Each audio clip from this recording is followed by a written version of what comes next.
नमस्कार दोस्तों, मैं Rajesh international business trainer and motivational speaker. दोस्तों मैं स्वागत करता हूं आप सबका आपके अपने यूट्यूब चैनल, जहां पे इंपोर्ट एक्सपोर्ट नॉलेज को हम क्रिटिकल नहीं सिंपल बनाते हैं। तो फ्रेंड्स, एक इंटरेस्टिंग टॉपिक आज आपके लिए लेके आया है कि हिंदुस्तान से आप फ्लाई ऐश कैसे एक्सपोर्ट कर सकते हैं। जो पावर प्लांट से, कोल बेस्ड पावर प्लांट से जो फ्लाई ऐश निकलता है उसको कैसे आप एक्सपोर्ट कर सकते हैं इंडिया से। प्रॉफिट मार्जिन उसमें कितना रहता है, डिमांड कहाँ पे कौन कौन सी कंट्री उसका सबसे ज़्यादा इंपोर्ट कर रही है, HS कोड क्या है, मार्केट साइज क्या है, सोर्सिंग हम कहाँ से कर सकते हैं, इसका EPC एक्सपोर्ट प्रमोशन काउंसिल इसमें क्या लगता है, पैकेजिंग कैसे होता है, टॉप कंपटीटर कंट्रीज कौन कौन सी जिसके साथ में हमारा प्राइसिंग एंड क्वालिटी का कंपटीशन होने वाला है, फ्लाई ऐश प्रोडक्शन का क्या क्या प्रोसेस होता है, क्योंकि इसमें मेरा खुद का एक्सपीरियंस है। तो ये सब क्वेश्चंस का आंसर लेके छोटे से वीडियो में बने रहे हमारे साथ। सबसे पहला हमारा पॉइंट है प्रॉफिट मार्जिन। अगर आप प्रॉफिट मार्जिन की बात करें तो प्रॉफिट मार्जिन आपको यहाँ अच्छा खासा देखने को मिल रहा है। अगर आप इसको बाय करते हैं किसी भी पावर प्लांट से, अगर बल्क क्वांटिटी में आप बाय करते हैं तो 100 रुपीज से 200 रुपीज पर मीट्रिक टन से आपको ये इस भाव से आपको मिल जाता है। और जब आप इसको एक्सपोर्ट करते हैं तो जो FOB वैल्यू आता है, फ्री ऑन बोर्ड जो वैल्यू हमें यहाँ दिखाई दे रहा है, तो वो 2000 से 2500 रुपीज़ पर मीट्रिक टन आता है, यानी लगभग 2 रुपये से 2.5 रुपये पर केजी के हिसाब से यहाँ देखने को मिलता है। तो लगभग आपको 800 से 1000% तक का प्रॉफिट मार्जिन यहाँ देखने को मिलता है, but that is not possible for every case. तो इसलिए अगर हम एक एवरेज सस्टेन प्रॉफिट मार्जिन की बात करूँ तो बेसिकली 200% तक का प्रॉफिट मार्जिन आप आसानी से इससे निकाल सकते हैं बेस्ड ऑन योर निगोशिएशन। इसके लिए निगोशिएशन के ऊपर डिपेंड करता है। अगर मैं बात करूं डिमांड की, यानी वो कौन कौन सी टॉप इंपोर्टर कंट्री जिसका सबसे ज्यादा इंपोर्ट करती है, उससे पहले मैं बता दूं जो हमारा ट्रेनिंग होता है अभी अक्टूबर मंथ का 12 अक्टूबर टू 19 अक्टूबर ऑनलाइन शेड्यूल किया है, जो कि इवनिंग 5 to 6 होता है, 1 घंटा डेली। और जो ऑफलाइन होता है वो दिल्ली में होता है, दिल्ली मयूर विहार फेस 1, वो 27, 28, 29 अक्टूबर को शेड्यूल किया है, जिसमें सिखाते हैं आप बायर कैसे फाइंड करते हैं, बायर को वेरीफाई कैसे करते हैं, कोई पार्टी फ्रॉड तो नहीं, उसको कैसे आप आइडेंटिफाई करते हैं, पेमेंट टर्म क्या होती है, इनको टर्म क्या होती है, मिले से पेमेंट टर्म क्या है, कस्टम क्लियरेंस कैसे होता है, आप अपना प्रॉफिट मार्जिन कैसे आप इंक्रीज करते हैं, सोर्सिंग को कैसे ऑप्टिमाइज करते हैं, अपने लॉजिस्टिक को कैसे ऑप्टिमाइज करते हैं, स्टेप बाय स्टेप प्रोसेस क्या रहता है, डॉक्यूमेंटेशन का पूरा A to Z आपको स्टेप बाय स्टेप सिखाया जाता है। आपको 100% ट्रेन करने की गारंटी रहती है, आप उसको ज्वाइन कर सकते हैं। अगर मैं बात करूँ डिमांड की, यानी टॉप इंपोर्टर कंट्रीज कौन कौन सी है, तो उसमें सबसे पहले पायदान पे आता है Belgium. Belgium 81.1 million US dollar का पर ईयर इंपोर्ट कर रहा है। अगर मैं जर्मनी की बात करूं तो जर्मनी 67.8 मिलियन US डॉलर का per year fly ash import कर रहा है from different country into Germany. अगर मैं नाइजीरिया की बात करूं तो नाइजीरिया 18.1 मिलियन US डॉलर का पर ईयर इंपोर्ट कर रहा है। अगर काजिस्तान की बात करूं तो 15.2 मिलियन US डॉलर का एक्सपोर्ट कर रहा है। नॉर्वे 10.5 मिलियन US डॉलर का इंपोर्ट कर रहा है। तो इन टॉप इंपोर्टिंग कंट्री को आप टारगेट करके हिंदुस्तान का एक्सपोर्ट बढ़ा सकते हैं।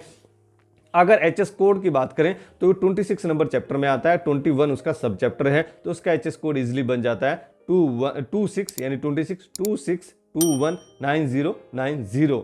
अगर मैं बात करूं मार्केट साइज का, मार्केट साइज कितना बड़ा है, तो वर्ल्ड का current market size is around 8.54 billion US dollar and that is expected to grow up to 13.34 billion US dollar by 2027। यानी अभी 2022 चल रहा है, अभी अक्टूबर का महीना है, अभी के 5 साल के बाद में ये 13.34 बिलियन US डॉलर का मार्केट होने जा रहा है एट ए CAGR ऑफ 5.84%। तो जो कंपाउंडेड एनुअल ग्रोथ रेट होता है वो 5.84% दिखा रहा है प्रोडक्ट। जिस प्रोडक्ट का CAGR 5% के ऊपर होता है उस प्रोडक्ट का हम ग्रोथ पोटेंशियल अच्छा मानते हैं।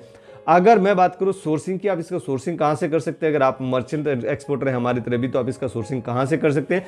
Power plant, coal based power plant, जो coal based thermal power plant रहता है बेसिकली, वो इसका वहां से आप इसकी सोर्सिंग कर सकते हैं, वहीं पे सबसे ज़्यादा इसका प्रोडक्शन होता है। तो बेसिकली अगर मैं बात करूं जैसे कि कोई भी NTPC हो गया या फिर कोई भी प्राइवेट पावर प्लांट हो गया आपके एरिया में, आप वहां से इसका सोर्सिंग कर सकते हैं, या फिर सोर्सिंग एजेंट होते हैं, डीलर होते हैं, उनके थ्रू भी आप इसकी सोर्सिंग कर सकते हैं। अगर मैं बात करूं इसमें EPC की एक्सपोर्ट प्रमोशन काउंसिल यहाँ पे क्या लगने वाली है, तो बेसिकली इसमें फीओ आपको लग जाएगा, यानी Federation of Indian Export Organisation, जिसका आप RCMC ले सकते हैं, रजिस्ट्रेशन कम मेंबरशिप सर्टिफिकेट। जब आप इसको एक्सपोर्ट करते हैं तो गवर्नमेंट आपको बेनिफिट भी देती है। अगर मैं बात करूं पैकेजिंग की, इसकी पैकेजिंग कैसे होती है, तो बेसिकली 1 kg 2 kg 5 kg ऐसे इस टाइप से तो जाता नहीं है, बेसिकली ये बल्क क्वांटिटी में जाता है। इसके जुम्बो बैग होते हैं, बड़े बड़े जुम्बो बैग होते हैं, जिसे आप पीछे भी देख सकते हैं। तो जुम्बो बैग में नॉर्मली ये जाता है, या फिर ओपन कंटेनर में भी कई बार जाता है, क्योंकि ओपन कंटेनर में जाने से क्या है, डस्ट की तरह है, उड़ता है, हवा में उड़ जाता है। तो बेसिकली ये जुम्बो बैग में ज्यादा जाता है। और अगर लोकल ट्रांसपोर्टेशन की बात करें तो इसके लिए बल्कर होते हैं, आप पीछे भी देख सकते हैं बल्कर कैसा होता है,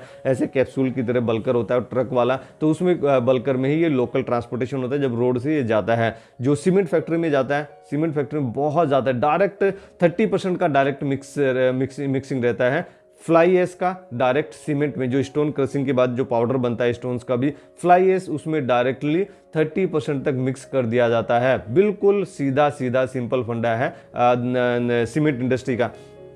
कितनी कितनी पैकेजिंग जाती है, 1 metric tonne, 1.5 metric tonne, 2 metric tonne की जंबो बैग स्टैंडर्ड्स बने आते हैं। जंबो बैग का हमारा एक अलग से वीडियो भी है, अगर वो आपने नहीं देखा तो हमारे चैनल पे जाके आप उसको भी देख सकते हैं। जंबो बैग कैसा होता है, कैसा दिखता है, क्या उसकी क्वालिटी रहती है, क्या उसकी ड्यूरेबिलिटी होती है, क्या कॉस्ट होती है, सब कुछ उसमें डिफाइन किया गया है, बताया गया है। अगर मैं टॉप कंपीटिटर कंट्रीज की बात करूँ, यानी वो कौन कौन सी कंट्री जो इसका सबसे ज़्यादा एक्सपोर्ट कर रही है, जिनके साथ में हमारा प्राइसिंग एंड क्वालिटी का कंपटीशन होने वाला है, तो उसमें सबसे पहले पायदान पे आता है फ्रांस।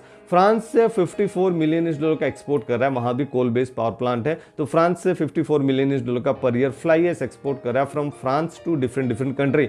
अगर मैं बात करूं नीदरलैंड की, तो नीदरलैंड भी यहाँ पीछे नहीं है, नीदरलैंड 26 मिलियन डॉलर का फ्लाई एश एक्सपोर्ट कर रहा है। अगर मैं इटली की बात करूं तो इटली 20.1 मिलियन डॉलर का फ्लाई एश एक्सपोर्ट कर रहा है from Italy to different country.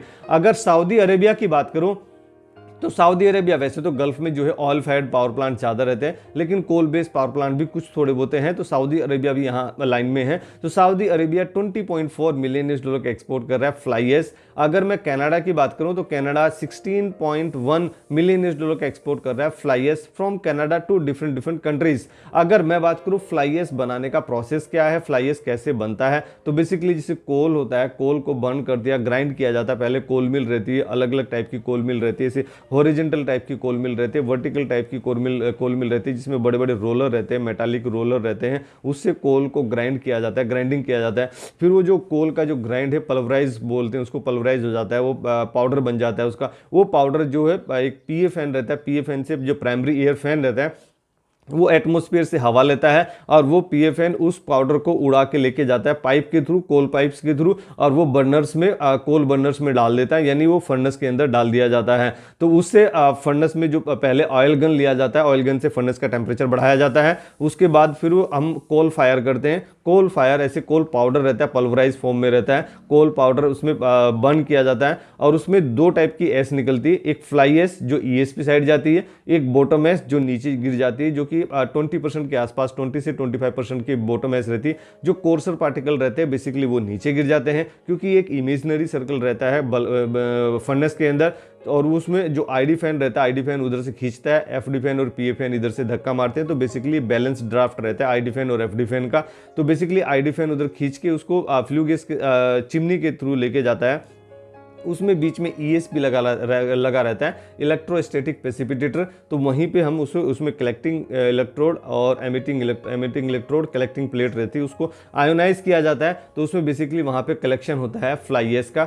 जो इसके जो पार्टिकल्स रहते हैं, जो डस्ट के पार्टिकल, फ्लाई एश के पार्टिकल्स रहते हैं, उनको पॉजिटिव और निगेटिव चार्ज कर दिया जाता है। जो कि पॉजिटिव अलग अलग अपोजिट उस पर चिपक जाते हैं और फिर उसको हैमरिंग करते रहते हैं, तो वो नीचे गिरता रहता है। नीचे उसका होपर होता है जिसको फ्लाई एश होपर बोलते हैं या फिर ईएसपी होपर बोलते हैं। वहां से बाई एयर उसको कन्वे कर लिया जाता है या फिर वहां पे ग्राउंड डंपिंग भी आप कर सकते हैं। तो इस तरीके से प्रोसेस रहता है फ्लाई एश बनाने का। सिंपल है और आप इसको इंडिया में कहीं पे भी किसी भी पावर प्लांट में आप विजिट कर सकते हैं कि फ्लाई एश कैसे बनता है, या फिर यूट्यूब पे वीडियो आप देख सकते हैं, या फिर कहीं पे आप इसकी विजिट कर सकते हैं, या फिर कुछ इसके बारे में डॉक्यूमेंट भी आप इसके बारे में पढ़ सकते हैं। तो इसका दोनों तरीका रहता है, फ्लाई एश ड्राई भी कन्वे होता है और वेट भी कन्वे होता है, दोनों तरीके से होता है। प्रेशराइज कन्वेइंग भी होता है और फिर इसका वैक्यूम कन्वेइंग भी होता है, दोनों तरीके से होता है। तो फ्रेंड्स, अगर ये वीडियो आपको पसंद आए जरूर आप इसको लाइक कीजिए, अपने फ्रेंड्स एंड फैमिली में इसको जरूर शेयर कीजिए। हर एक उस हिंदुस्तानी को शेयर कीजिए जो कि जॉब कर रहा है और बिजनेस में आना चाहता है, या जॉब कर रहा है डायरेक्ट इंटरनल से मार्केट में आना चाहता है,